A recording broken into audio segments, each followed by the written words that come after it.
कहानी महाभारत और भगवद गीता की है। कई लोक कथाओं में भी इस कहानी का जिक्र मिलता है। एक कौवा और गरुड़ की दोस्ती हो गई। दोनों काफ़ी समय एक साथ गुजारते थे।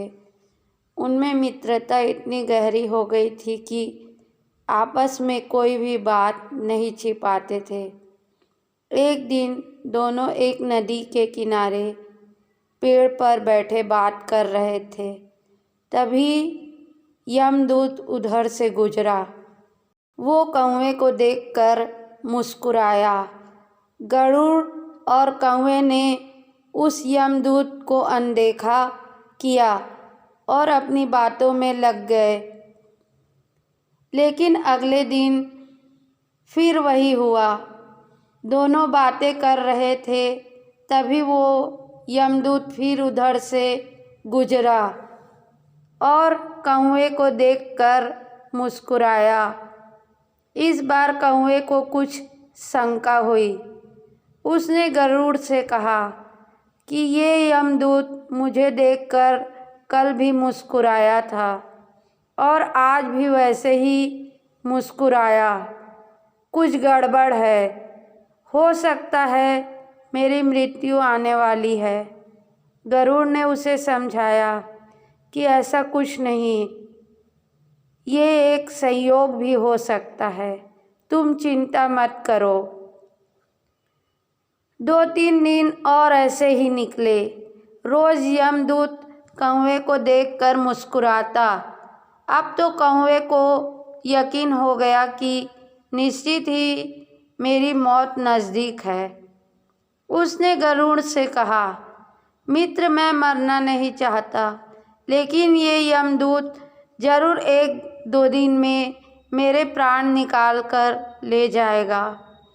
ये रोज ही मुझे देखकर मुस्कुराता है। गरुड़ को भी लगा कि हो सकता है कौवे का शक सही हो। उसने कौवे को धैर्य बंधाया।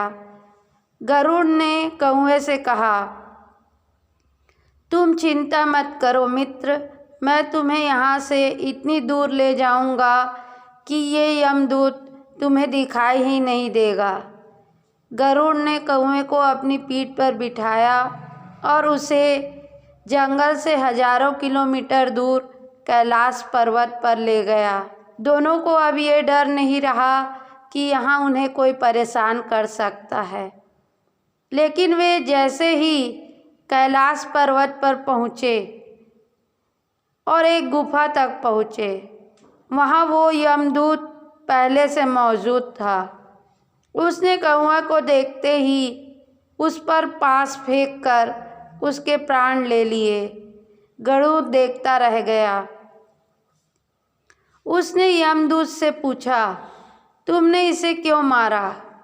यमदूत ने कहा कि इसकी मौत इसी समय लिखी थी, इसलिए इसके प्राण निकाल लिए। गरुड़ ने फिर पूछा, तो फिर तुम इसे देखकर उस जंगल में मुस्कुराते क्यों थे? इसे मरना ही था तो वहीं मार देते। यमदूत ने जवाब दिया, इसकी मौत कैलाश पर्वत पर ही लिखी थी, लेकिन 4-5 दिन पहले इसे उस जंगल में देखकर मुझे ये आश्चर्य हो रहा था कि इतने कम समय में वहाँ पहुँचेगा कैसे, क्योंकि इसके पंख भी छोटे हैं और ये लंबी उड़ान भी नहीं भर सकता। तो हजारों योजन दूर कैलाश तक ये कैसे पहुँचेगा? यही सोचकर मैं रोज मुस्कुराकर गुजर जाया करता था। लेकिन भाग्य देखो, तुम इसके परम मित्र ही इसे यहाँ तक इतने कम समय में ले आए। जीवन और मृत्यु भाग्य की बात है, इससे कहीं भी छिपा या बचा नहीं जा सकता।